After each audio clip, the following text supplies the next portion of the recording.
नमस्ते सबैमा र म विमर्श अधिकारी र स्वागत छ तपाईँहरूलाई मेरो YouTube channel learn with मीमा।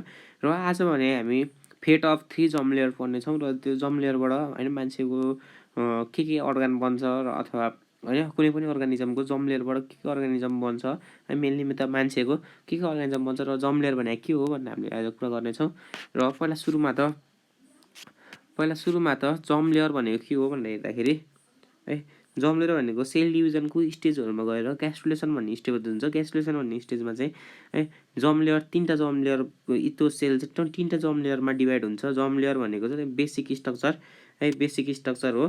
Germ layer भनेको चाहिँ बेसिक स्ट्रक्चर हो जुनले चाहिँ ह्युमन बडी बनाउने हो है ह्युमन बडी बनाउने हो। र यसमा यसरी जर्म लेयर हेर्ने हो भने पहिला सुरुमा सबसे माथिको है यो यसरी यहाँ तलपट्टि उसमा पनि देखेको छ तर यसरी भर्टिकल्ली हेर्ने हो भने है भर्टिकल्ली यसरी हेर्ने हो भने सबसे माथिको इक्टोडर्म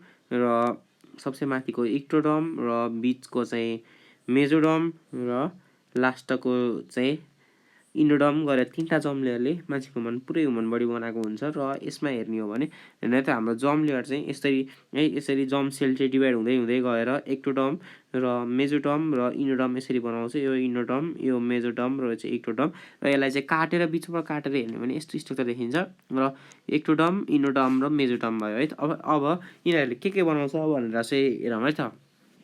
र अब यो चाहिँ सिम्पली पढ्ने हो भने चाहिँ सिम्पली नर्मल्ली होइन जस्ट होइन सबै धेरै घोक्नु छैन र नर्मल्ली इम्पोर्टेन्ट मात्रै छानेर फिल्टर गरेर पढ्ने हो भने चाहिँ यो mnemonics याद गर्दा हुन्छ। फोइपिक फर्स्ट ईबाट चाहिँ इपिडर्मिस सेकेन्ड ईबाट आईबाट नि @L CR lens conjunctiva cornea र रेटिना है लेन्स कन्जक्टिभा कर्निया र रेटिना यीबाट इनामेल अर्को यीबाट inter nervous system except meninges र माइक्रोग्लिया यिनीहरू चाहिँ मेजोडर्ममा पर्छ है एक्सेप्ट मेनिन्जेस र माइक्रोग्लिया।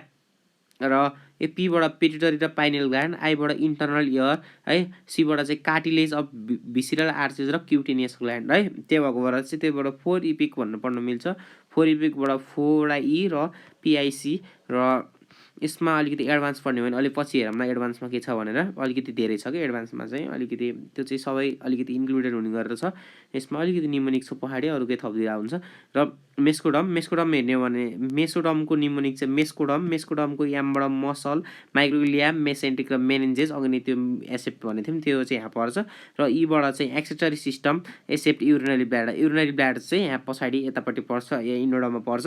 र यसबाट स्केलेटल सिस्टम स्क्लेरा र स्प्लिन सीबाट कनेक्टिभ टिस्यु सिलम र डीबाट चाहिँ डेन्टाइन र डर्मिस है आरबाट चाहिँ रिप्रोडक्टिभ सिस्टम एमबाट चाहिँ मायोकार्डियम अथवा मसल्स है मसल र मायोकार्डियम है मसल र मायोकार्डियम। अब इन्डोडमबाट हेर्ने हो भने युबाट युरिनरी ब्ल्याडर एमबाट चाहिँ मिडल इयर अथवा म्युकस लाइनिङ अफ गट है म्युकस लाइनिङ अफ गट र आरबाट रेस्पिरेटरी सिस्टम है ट्र्याकिया ब्रोङ्काई लङ्सहरू पर्छ। र यीबाट युस्थेसियन ट्युब डीबाट डाइजेस्टिभ सिस्टम प्याङ्क्रियास र डाइजेस्टिभ सिस्टम पनि pancreas liver digestive system all 3 germ लेयरले बनेको हुन्छ है तर यसमा डाइजेस्टिभ सिस्टमको प्याङ्क्रियास लिभर चाहिँ इन्डोडमबाट बनेको हुन्छ। र थाइरोइड टीबाट थाइरोइड प्याराथाइरोइड र थाइमस टङ है त यसको न्युमोनिक सम्झिने रेड थियो भनेर सम्झिने भयो नत्र भने अलिकति एडभान्स सम्झिने भने है अलिकति एडभान्स सम्झिने भने अर्को छ। र अब स्क्रिनसट लिने हो भने चाहिँ है त स्क्रिनसट लिने हो भने चाहिँ म सबै मेटाइदिन्छु अनि स्क्रिनसट लिँदा हुन्छ है त।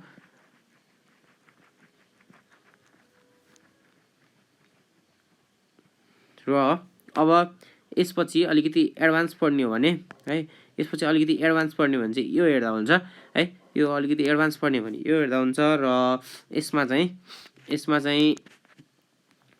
नि त्यही छ है लगभग सबै उही नै छ तर यसमा चाहिँ 4 इपिक नेम बनाएको छ नेमको एमबाट नेजल इपिथेलियम र एबाट चाहिँ एडेनल मेडुला यो चाहिँ अलिकति एडभान्स भयो यिनीहरू चाहिँ होइन कमै सोधिरहेको हुन्छ तर सोध्न सक्ने चान्सेस छ।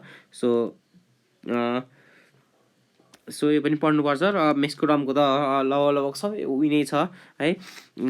त्यसपछि इन्डोडमको लागि चाहिँ रेडी थियो गुर्मी भन्ने छ respiratory system eustachian tube digestive system digestive ग्ल्यान्ड्समा टङ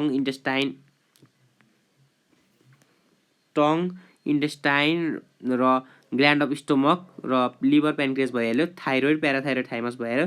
अनि इन्डोडमको अनि जी बाट चाहिँ गिल्स र युरिनरी ब्ल्याडर र मिडल लेयर पनि यसमा छ भनेर भनेको छ र यसमा चाहिँ यो चाहिँ अलिकति एडभान्स टाइप भयो यो चाहिँ अब्जेक्टिभ पिसिबी भन्ने बुकबाट लिएको हो र सो यसमा चाहिँ राम्ररी दिएको छ कि सबै इन्क्लुड हुने गरी दिएको छ है सोधेको पास्टर क्वेसनबाट चाहिँ यसमा स्टडी गरेर सबै दिएको छ है यो पनि स्क्रिनसट लिँदा हुन्छ र यति पढ्ने हो भने जर्म लेयर पढ्नलाई यति पढ्ने भने पुग्छ र चाहिने बेला पनि बिचमा सिस्टमहरूमा आयो भने त्यति पढ्दा नि हुन्छ र जस्ट यति भएपछि 3 जर्म लेयर सकियो र भिडियो मन परेमा लाइक सेयर र सब्सक्राइब गरिदिनु होला थ्याङ्क यू